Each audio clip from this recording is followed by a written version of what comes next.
많이 오셨네요. 고생 많으십니다. 네, 오래 기다리셨습니다. 오승훈 후보님 모셨습니다. 네, 김재석 선대위원장님, 수민 위원장님, 지금 오세요. 이쪽 옆쪽으로 같이 좀 여기? 고맙습니다. 식사도 하셨어요?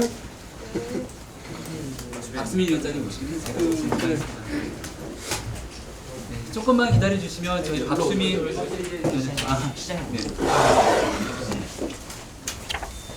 네, 오늘 함께 자리해주신 많은 언론 여러분들 감사드립니다.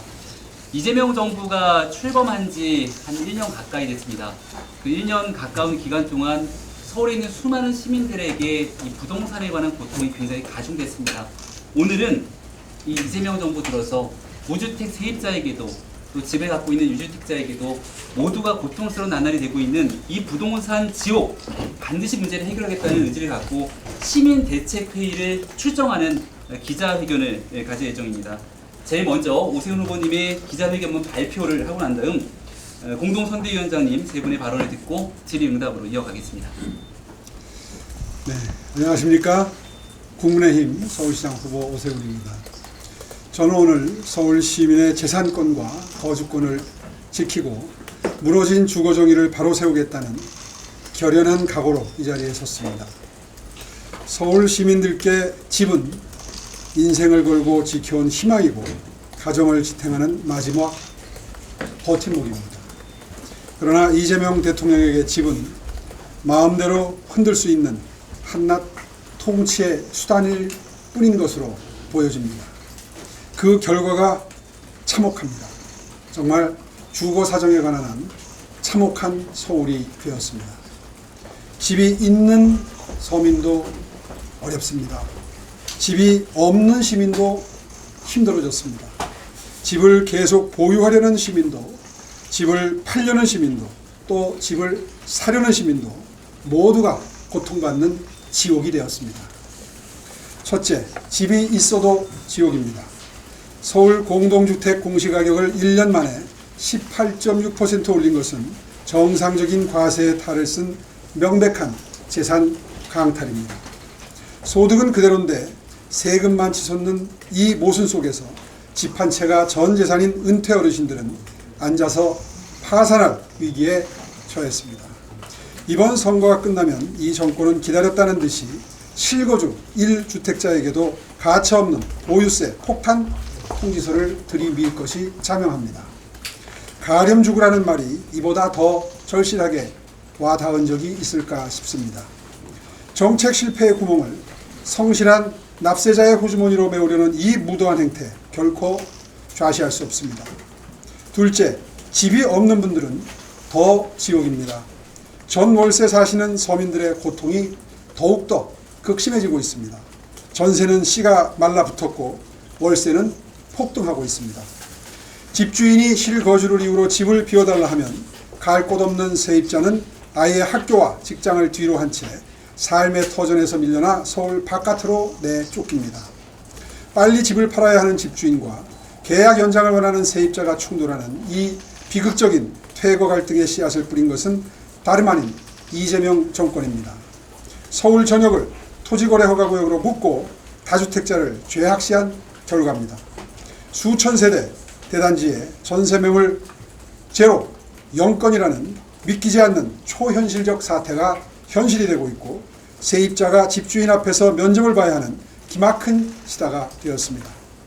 전세 풍기에 강제로 월세로 내몰린 서민들은 폭등하는 월세를 감당하느라고 허리가 휘어집니다. 이것이 정녕 국가가 할 일입니까? 셋째, 집을 팔려고 해도 지옥입니다. 이 정권은 장기 보유 특별공제 폐지를 운운하면서 일평생 피땀 흘려 집 한 채 마련한 시민을 투기꾼으로 낙인 찍기 시작했습니다. 한 집에 오래 살았다는 게 어떻게 죄가 됩니까? 수십 년간 유지해온 제도를 믿고 집을 보유하던 시민들은 하루아침에 집값 폭등의 주범으로 몰리고 몇 배나 오른 양도세를 감당해야 할 처지에 놓였습니다. 집 한 채가 자산의 전부인 서울 중산층의 주거 사다리와 노후를 완전히 망가뜨려 놓는 잔인한 폭거가 시작되었습니다. 국민들은 앞으로 무엇을 믿으며 자산을 설계할 것이고 또 노후를 준비하란 말입니까? 넷째, 집을 사려고 해도 또 지옥입니다. 현금이 없으면 집을 살 수 없습니다. 불가능하죠. DSR과 LTV 강화라는 이중 철벽 대출 규제가 무주택자와 청년, 신혼부부의 내 집 마련 꿈을 밟고 있습니다.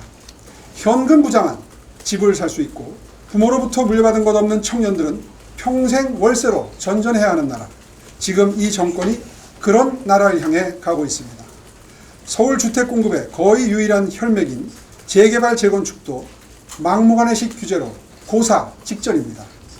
대출이 막혀서 세입자에게 보증금을 못 돌려주고 이주비 대출이 끊겨서 발만 동동 구르는 조합원들이 서울 전역에 넘쳐나기 시작했습니다. 그뿐입니까? 조합원 지위 양도까지 원천 봉쇄하여 정비사업의 숨통을 아예 끊어놓았습니다. 공급이 멈추면 집값은 더 오르고 결국 집 한 채 가지려는 서민과 청년의 꿈은 영영 멀어질 수밖에 없습니다. 시민 여러분, 이 무도하고 이율배반적인 실험은 한 세대, 한 계층이 아닌 시민 모두를 회복 불가능한 고통 속으로 몰아넣고 있습니다. 이제 막 상경한 20살 청년의 꿈을 짓밟고 아이를 키우며 안정을 꿈꾸는 3040 세대의 희망도 꺾였으며 집 한 채 노후를 의지해온 어르신들의 평안까지 앗아갔습니다. 대통령의 실정에 입 한 번 뻥긋 못하고 오직 대통령의 푸들처럼 비위 맞추기에 급급한 후보가 시민들의 이러한 절규를 대변할 수 있겠습니까? 우리가 제자리로 돌려놓아야 합니다. 저오세훈, 독선으로 가득 찬 이 정권의 부동산 폭정을 끝내기 위해서 오늘부터 시민 여러분과 함께 비상행동에 돌입합니다. 이 시간 직후 저는 곧바로 현장을 향합니다. 대단지 아파트임에도 전세 매물이 씨가 말라버린 그 절망의 한복판에서 이재명 정부와 민주당의 책임을 분명히 묻겠습니다. 서울시에서 할 수 있는 일도 모두 찾아서 동원하겠습니다. 압도적 공급 확대로 무주택 시민 여러분의 자가 소유 진입 장벽을 낮추고 전세 사기 걱정 없는 안심주거 선택지를 대폭 늘려가도록 하겠습니다. 또 서울 시민이 납입한 주택도시기금이 서울 시민의 주거 안정을 위해 쓰일 수 있도록 주택기금 주권 회복에 총력을 기울이겠습니다. 모두가 고통받는 부동산 지옥의 악순환을 반드시 끊어내고 서울 어디서 살든 집 걱정 없이 일하고 아이 키우고 꿈꿀 수 있는 삶의 질 특별시 서울 반드시 만들겠습니다. 시민 여러분의 집 제가 반드시 지켜내겠습니다. 감사합니다.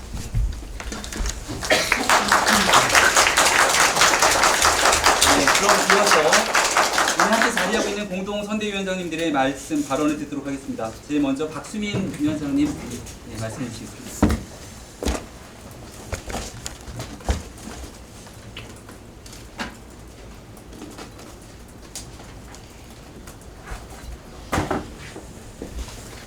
예, 존경하는 서울 시민 여러분, 그리고 언론인 여러분, 반갑습니다.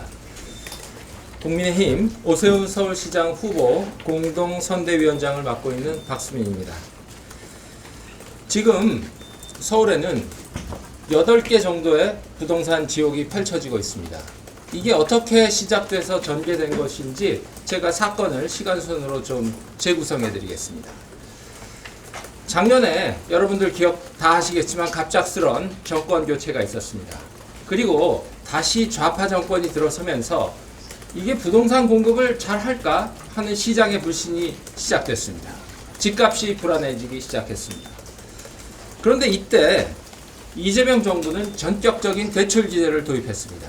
매우 획일적인 4억 원 이하, 6억 원 이하 굉장히 획일적인 대출 규제였습니다. 동시에 난데없이 서울 강북까지 토호제를 도입했습니다. 당연히 시장이 위축됐습니다. 대출이 돼야 분양을 받을 수 있고 전세도 가능합니다. 대출이 잘렸고 토지거래 허가제로 굉장히 어려운 규제를 만들었기 때문에 시장이 위축되고 공급이 위축되었습니다. 당연히 집값이 불안해지기 시작했습니다. 그런데 여기서 공급을 다시 시작하기보다는 이재명 정권은 세금을 만지작거리기 시작했습니다. 다주택자 중과세 유예 폐지, 그리고 종부세 공시지가 인상이 현재 진행되고 있습니다. 박원순 문재인 시대에 공급 실패에서 하나의 교훈도 깨닫지 못했다는 것이 시장에 명확해졌습니다. 집값이 더욱 불안해졌고 집값 폭등, 전세 증발, 월세 폭탄이 시작됐습니다. 그런데 여기에 더해서 여러분들 잘 아시겠지만 이제 주택보유자에 대한 장기 특별 공제까지 없애겠다, 이런 식으로 나가고 있습니다. 이것은 실력 부족을 넘어서 오만과 독선, 무지, 이것은 굉장한 혼란입니다. 제가 대충 세어보면 대출, 토호제, 양도세 중과세, 보유세 중과세, 장특공 폐지, 그 결과 집값, 월세, 전세, 8, 9개의 부동산 지옥 속에 저희가 있습니다. 저는 정원호 후보와 이재명 대통령께 묻습니다. 이 부동산 지옥은 언제 시작된 것입니까? 제가 사건을 재구성해드렸습니다. 명백히 이재명 정권이 시작된 것입니다. 그래서 저희 오세훈 후보와 국민의힘은 정원호 후보에게 묻는 것입니다.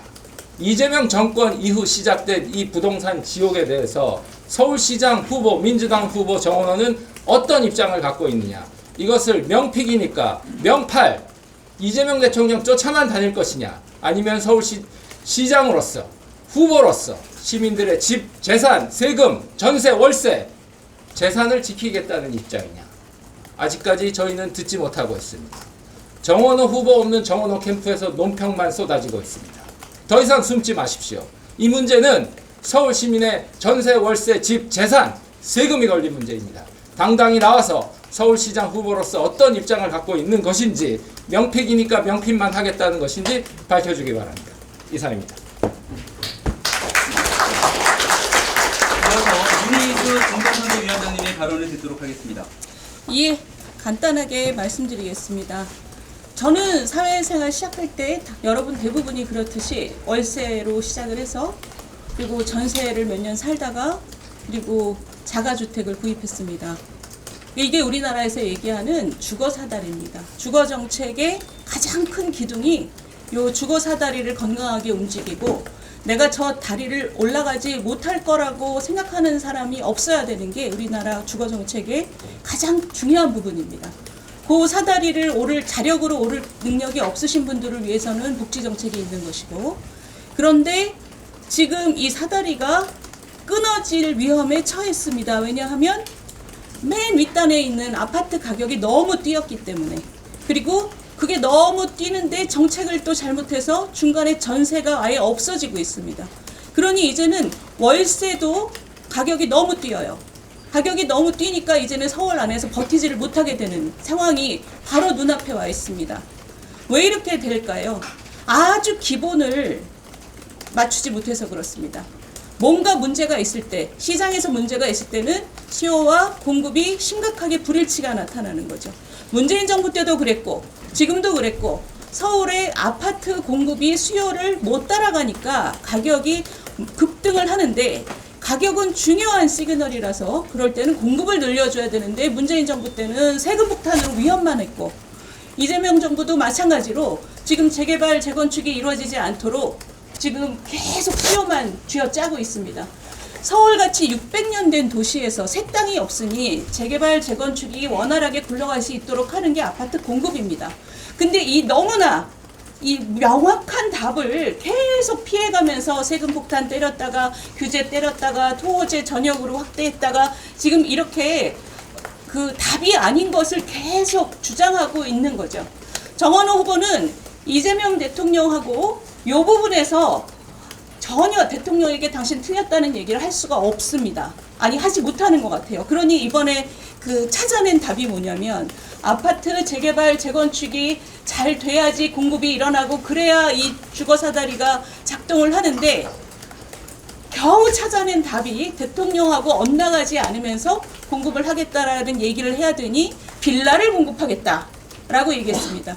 그러니까 대통령하고 엇나가지 않으면서 공급은 해야겠다는 생각을 국민들한테 하려고 보니 아주 이상한 얘기를 한 거예요. 근데 거기다 대고 오세훈 후보께서 아니 서울에 지금 부족한 게 아파트인데 왜 빌라 얘기를 하냐 그랬더니 아니 너네는 아파트만 집이고 빌라가 집이 아니냐라고 얘기를 한 거예요. 빌라가 집이 아니라고 얘기하는 사람은 아무도 없습니다. 문제는 이 주거 사다리가 어디서 지금 위험해지는지 그 원인을 파악해서 규명하고 해소해야 된다는 문제의식이 있는 것이고 그게 바로 아파트 공급 부분이고 더 구체적으로 얘기하면 아파트 재건축 재개발입니다. 근데 지금 여기서 여러분들께서 보셔야 되는 건 뭐냐면 문제를 해소할 생각은 안 하고 대통령이 틀린 것 같은데 그거는 자기가 얘기할 수 없으니까 엉뚱하게 빌라 공급을 얘기하고 거기가 문제가 아닌데 그러니까 이제는 갈라치기로 나오는 거죠. 너네들 눈에는 빌라가 집이 아니구나. 나는 약자를 위한 정치고 너네는 있는 사람 정치구나. 이렇게 문제를 해소하는 게 아니라 국민을 갈라치는 정치. 이게 그동안 계속 있어 왔습니다. 계속 있어 왔는데 계속되는 이유가 뭘까요? 저는 이게 먹히기 때문이라고 생각합니다. 또는 먹힌다고 그들이 믿기 때문이라고 생각해요. 이 고리를 끊어야 됩니다. 정치는 민생을 더 낫게 하는 것이고 지금 부동산으로 이렇게 고통받는 사람이 많을 때 서울시장 선거는 부동산 정책을 누가 제대로 합리적으로 내놓느냐에 초점이 맞춰지고 있습니다. 그렇기 때문에 이거를 정치로 갈라치기로 선전선동으로 이거를 어떻게 뭉개고 넘어가려고 하는 이런 정치는 이제 그 고리를 악순환의 고리를 끊어야지 우리나라가 한 단계 올라간다고 생각합니다. 이상입니다. 마지막으로 김재섭 공동선대위원장님의 발언을 듣도록 하겠습니다. 네, 안녕하세요. 공동선대위원장 김재섭입니다. 부동산 지옥이라는 말이 굉장히 마음에 와닿을 정도로 지금 많은 젊은 세대들, 그 신혼부부들이 절망 속에 빠져 있다고 생각합니다. 사실 지난해 11호 부동산 대책을 통해서 서울 전역이 토호제로 묶이고 어마어마한 대출 규제가 시작이 되었습니다. 그러니까 이재명 정부의 부동산 폭거라는 말이 어울릴 정도로 많은 집을 구하고자 하는 젊은 세대들이 절망에 빠졌을 거라고 저는 생각합니다. 이재명 대통령은 끊임없이 엑셀을 통해서 본인의 입장들을 말하고 마치 부동산 값이 안정되는 것처럼 말의 잔치를 벌이고 있지만 현실은 외화 내빈이었습니다. 이재명 정부가 이야기하는 이른바 강남 3구의 집값이 일정 부분 조정되었을지 몰라도 나머지 지역들, 실제로 서민들이 그리고 청년들이 신혼부부가 가야 되는 서울 전역의 아파트 값들이 상당히 많이 지금 오르고 있습니다. 그렇다 그러면 이재명 정부의 부동산 대책은 이미 실패한 정책이라고 저는 봐야 될 것 같습니다. 게다가 이재명 정부는 그리고 민주당은 거짓말을 하고 있습니다. 공급을 하겠다고 약속을 했지만 사실은 가장 효과적인 공급인 이 정비사업 자체를 11호 부동산 정책을 통해서 막아놨기 때문에 어떻게 해야 공급을 해야 될지 가장 효과적이고 가장 빠른 방법을 막아놓고서 공급을 하겠다는 것은 사실은 저는 거짓이라고 생각합니다. 게다가 정말 필요한 사람에게 들어가는 정책 대출은 줄이지 않겠다고 했지만 실제로 버팀목, 디딤돌 전부 줄이고 있습니다. 그러니까 정말로 대출이 필요한 사람들에게 조차 대출을 줄이고 공급은 막혀있는 그런 앞뒤가 깜깜한 그런 상황이라고 해야 되겠습니다. 게다가 최근에는 장특공까지 폐지한다고 하고 보유세도 인상할 기세를 보이고 있습니다. 그럼 도대체 집 있는 사람, 집 없는 사람 모두가 죄인이 되는 이런 사회는 누가 원하는 사회입니까? 이재명 정부가 바라는 그런 사회입니까? 게다가 이렇게 실패한 정책에 대해서 정원호 후보는 반성적 성찰이 있는 것이 아니라 과거 박원순 시정 때에 실패했던 정비사업에 대해서 그리고 망한 정비대에서 어떤 반성과 성찰을 하는 것이 아니라 마치 이재명 정부의 그 기조를 그대로 따라가는 듯한 내지는 본인의 입장이 불분명한 태도를 계속 보여주고 있습니다. 얼마 전 장특공만 해도 당의 입장과 같다라고 이야기했지만 사실 당의 입장이라는 것이 불투명했습니다. 오히려 이재명 대통령이 본인의 SNS를 통해서 공포를 조장하고 어떤 식으로 정책이 나아갈지를 그 방향을 알기 어려운 방식으로 계속 이재명 정부가 끌고 가고 있는 그런 상황이었습니다. 거기에 대해서 당의 입장을 따르겠다고 하는 무책임한 태도가 어디 있습니까? 서울시장 후보 정도가 된다 그러면 그리고 적어도 서울 내에서는 이 이재명 정부의 실패한 부동산 정책에 대해서 심판적인 성격을 가진다고 한다 그러면 본인이 분명한 입장을 내놓고 본인 스스로 명확한 생각을 가졌어야 된다고 저는 생각합니다. 그럼에도 불구하고 정원호 후보는 여전히 빌라를 공급하겠다. 아파트를 가는 것을 꿈꾸는 많은 젊은 세대들에게 아파트를 못 가면 빌라라도 가라는 식의 망언을 쏟아내고 있습니다. 이런 무책임한 부동산 정책을 연일 내뱉는 이재명 정부와 정원호 후보는 마땅히 서울 시민에게 심판받아야 된다고 생각합니다. 이상합니다. 고맙습니다. 그래서 질문이 있으신 기자님들의 질문 받고서 답변 드리겠습니다. 말씀 주시죠. 유데일리 김승원입니다. 시장이 임기 동안에 부동산 시장 안정화 문제 확실한 공급이 답이다라고 쭉 말씀하셨던 것 같은데 이게 사실 뭐 대출이나 이런 거는 정부의 권한이 크다 보니까 서울시장이 가진 권한을 가지고 할 수 있는 걸 하셨던 거잖아요. 지금 정원호 후보 쪽에서도 시장님 하셨던 신통기획에 나는 더 잘할 수 있다 이러면서 탁삭기획 말하고 있는데 그게 지금 다른 거 보면은 사실 구청한테 권한 넘기겠다. 그게 가장 큰 골자인 것 같아요. 이걸로 얼마나 빨라질 가능성이 있는지 상대 후보 캠프로서 계산해 본 게 있는지와 시장님께서는 이제 임기 동안에 이 부분을 검토한 적 없는지 질문드립니다.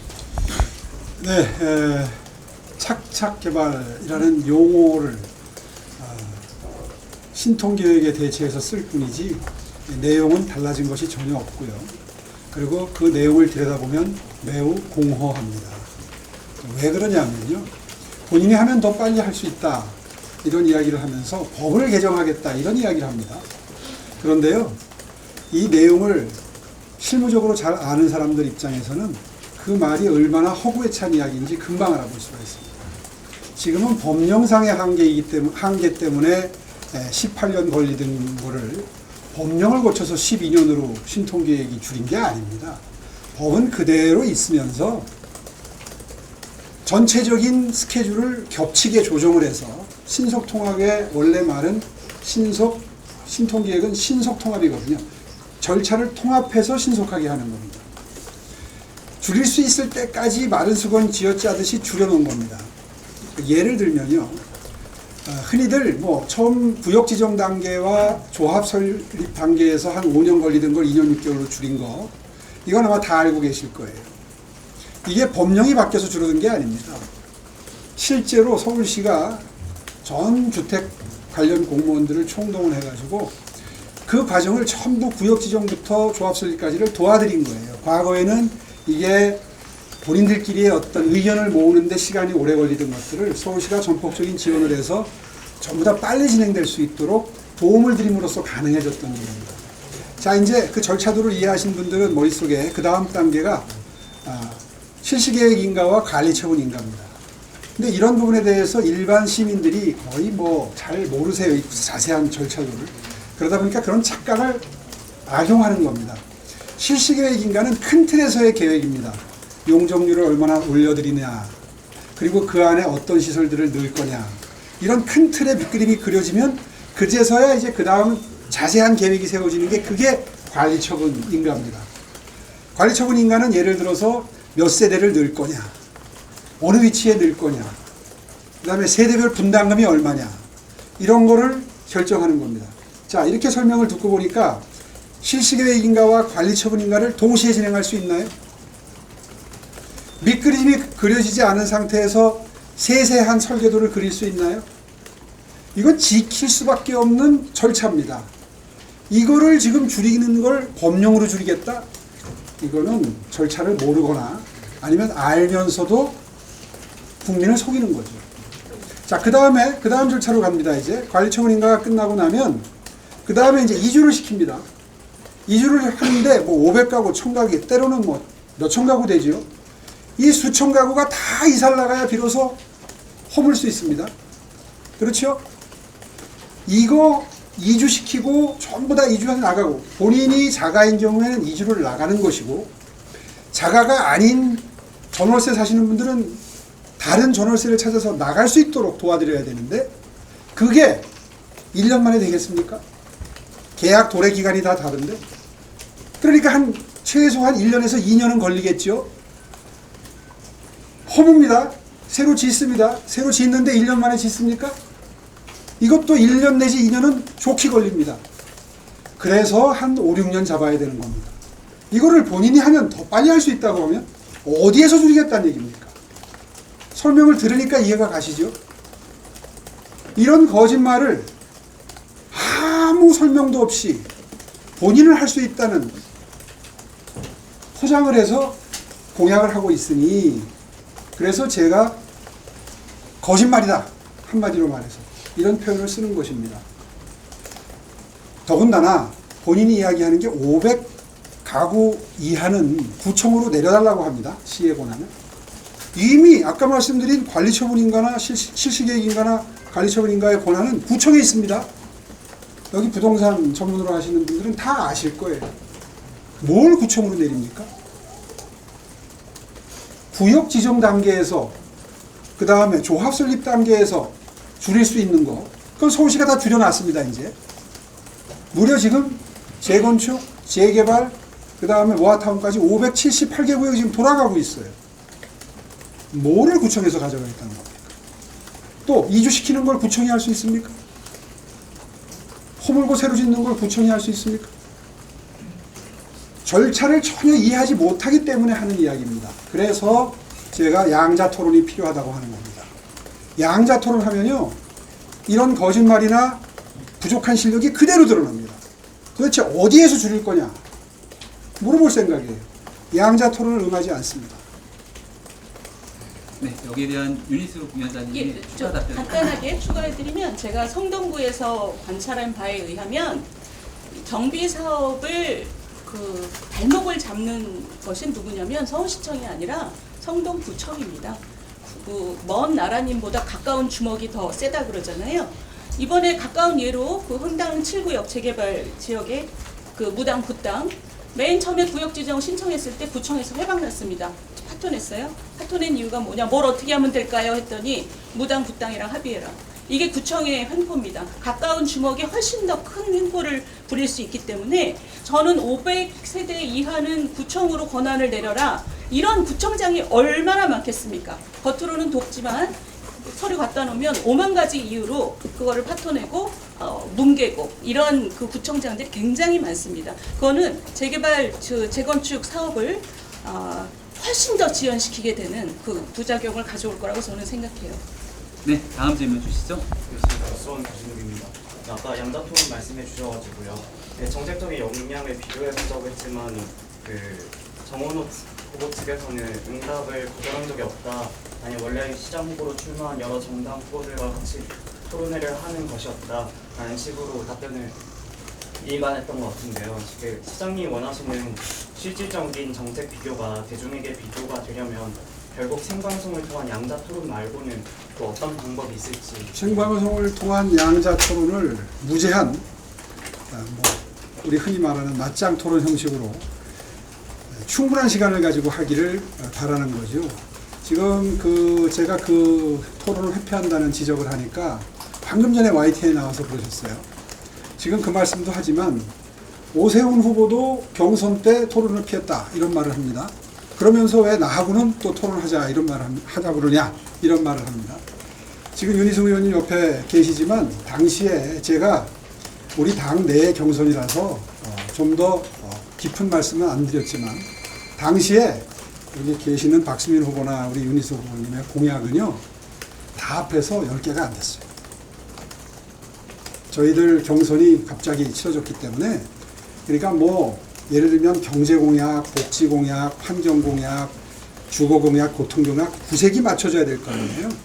근데 경선이 끝날 때까지 우리 당 홈페이지에 올라온 그 공약집이 제 거밖에 없었어요. 그런 상태에서 토론이 되겠느냐 이런 취지의 입장이었고, 그런 입장을 공개는 안 했지만 두 분께 전달은 드린 적이 있습니다. 공약을 다 완비를 해야 토론할 수 있지 않겠느냐 하는 취지의 이야기를 캠프에 전달을 한 적이 있어요. 근데 그거를 활용해가지고 오늘 YTN에 방금 전에 1시간 전에 나와서 오 시장도 토론을 회피했다. 이거는 또 다른 회피입니다. 아니 제가 경선에서 서로 토론을 회피했다 한들 지금 이렇게 중요한 주택 문제를 놓고 저는 양자 토론을 모든 주제로 하고 싶지 않으면 안 해도 돼요. 그건 다른 토론에 맡기고 주택 문제에 관해서만, 주거 정책에 관해서만, 특히 이재명 정부의 주거 정책에 관해서만이라도 양자 토론, 맞짱 토론, 끝장 토론 하자 이거예요. 왜 피합니까? 떳떳하다면. 논평만 쏟아져 나가고 있어요.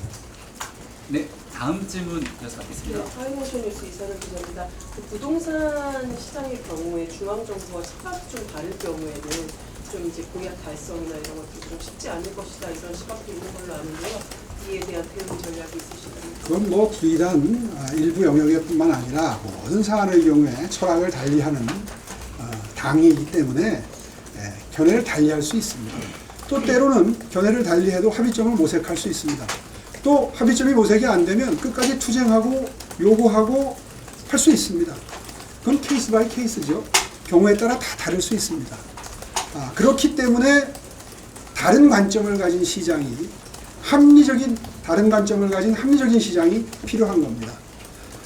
정말 정치권에는 막무가내 투쟁을 일삼는 그런 유형의 정치인들도 있습니다. 그런 유형이라면 모를까. 저를 지난 10년 동안 우리 서울 시민들이 지켜봐 오셨어요. 4번이나 뽑아주셨어요. 저는 그 4선 시장의 바탕에는 신뢰가 있다고 생각합니다. 저 사람은 막무가내로 주장을 하는 사람이 아니라 합리적인 대안을 추구하는 사람이다. 반대가 있더라도 때로는 협력을 통해서, 때로는 설득을 통해서, 때로는 투쟁을 통해서 끝까지 이뤄내는 뚝심이 있는 시장이다 라는 데 대한 시민들의 신뢰가 있기 때문에 4선 시장 오세훈이 탄생했고, 그리고 5선을 도전할 수 있는 바탕이 된다고 생각합니다. 지금 정원 후보가 자주 그 얘기를 해요. 대통령과 호흡을 맞추는 시장이 돼야 시민들께 이익이 된다. 천만의 말씀입니다. 지금 말씀드린 것처럼 대통령의 푸들이 되어서는 이렇게 잘못된 길을 가는 것을 막을 수도 없고 보완할 수도 없고 그리고 업그레이드 할 수도 없습니다. 그 부분에 대한 유권자 여러분들의 지혜로운 판단이 있을 거라고 저는 생각합니다. 네, 저희가 바로 다음에 이어서 현장으로 나가야 될 일정을 잡아놨습니다. 충분히 해요. 충분히. 그러면 혹시 질문 있으신 분 있으면 조금 더 받겠습니다. 잠깐 한 분씩 좀 받고 진행하겠습니다. 먼저 진행하시죠. 일단 정원 후보가 전월세 대책으로 아까 많이 말씀하셨지만 뭐 빌라나 생활형 숙박시설 얘기했는데 이거 관련해서 이제 후보님 입장. 네, 마침 잘 물어주셨습니다. 물론 다세대 다가구 주택도 아주 훌륭한 주거 형태입니다. 그런데요, 현실을 도외시한 정책은 항상 실패할 수밖에 없습니다. 우리 서울 시민들 중에 가급적이면 신축 아파트에 살고 싶다는 수요가 상대적으로 훨씬 많지요. 그것이 힘들 때 구축 아파트를 선택할 수밖에 없는 것이고, 그렇지 않으면 이제 다세대 다가구 주택이 그 아마 선호 순서로 순위를 매기면 아마 그 정도가 보편적인 현실일 겁니다. 이 점을 전제로 해서 정책을 수립하고 실행하고 관철시켜 나가야 될 상황입니다. 그런데 이번에 정은호 후보께서 아파트 공급이 그래 이제 인정을 하시는 것 같아요. 그동안에는 공급이 늦어지고 물량이 줄어든 게 오세훈 시장 때문이다 이렇게 주장을 하다가 그건 거짓말이잖아요. 박원순 시장 때 무려 389개 구역에 42만 가구를 공급할 수 있는 물량을 전부 취소 내지는 해제시켰잖아요. 이제 그건 시민 여러분들이 다 알고 계시니까 더 이상 억지 쓰기가 어려우니까 좋다. 그거는 뭐 사정이 그렇다 치고, 그것도 아직 반성은 안 했지만 그건 그렇다 치고, 다세대 다가구 이른바 빌라라고 불리우는 주거 형태를 당신은 왜 못했느냐, 이제 이런 5년 동안 왜 충분한 물량을 공급하지 못했느냐, 이쪽으로 초점을 바꿔서 얘기하는 겁니다. 근데 한번 생각해 보십시오. 빌라 공급을 서울시가 합니까? 이게 벌써 민주당 후보의 인식의 한계입니다.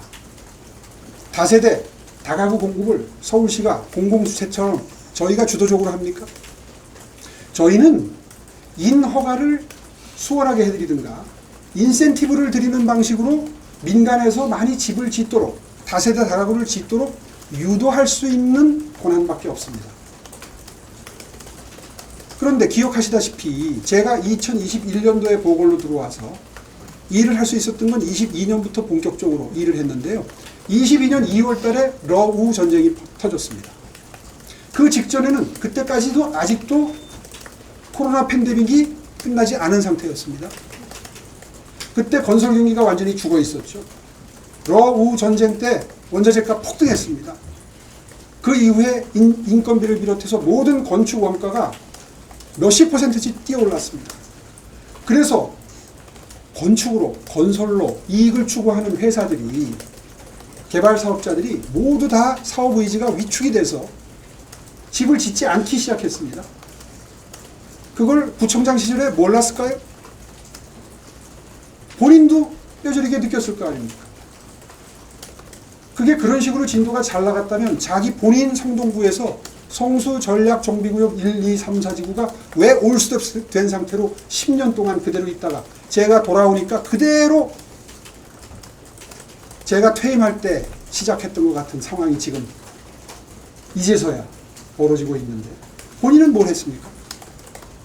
왜 경기 변동 상황이나 전쟁 발발과 같은 건설 경기에 미치는 악영향은 전부 다 없었던 것처럼 치부하고, 오로지 시장이 마음먹으면 빌라가 다세대 다가구 주택이 지어질 수 있는 것처럼 전제로 정치적인 공격을 합니까? 그래서 양자토론하자는 겁니다. 이런 얘기 여쭤보려고요. 왜 논평만 발표합니까? 네, 여기에 대한 박수민 위원장님 추가 답변을 좀 하고 싶다고 하셨어요. 예, 그 민주당은 정원호 후보든 민주당이든 빌라나 생활형 숙박시설에 대해서는 사과와 반성부터 해야 됩니다. 예, 여러분들 기억하시겠지만 박원순 문재인 복식조 시절에 집값을 잡지 못하고 폭등시키면서 또 동시에 전세값까지 폭등해가지고 전세 사기로 번졌습니다. 나중에. 네, 그리고 그 전세 사기의 트라우마가 빌라 공급을 심각히 위축시켰습니다. 전세 사기의 피해자들이 빌라에서 많이 발생했거든요. 그렇기 때문에, 그리고 생활형 숙박시설 마찬가지입니다. 대대적으로 분양을 했는데 거기에 피해자가 많았습니다. 그래서 그 문제가 심각하게 아직까지도 시장에는 후유증으로 남아있습니다. 빌라 공급 얘기를 꺼내려면 민주당은 반성과 사과해야 됩니다. 전세 사기로 인해서 얼마나 많은 피해자가 생겼고 빌라 시장이 타격을 직격탄으로 받았습니다. 그거부터 반성하고 빌라 얘기 꺼내야 된다고 저는 생각합니다. 지금 말씀에 조금 더 보충 설명을 드리면요.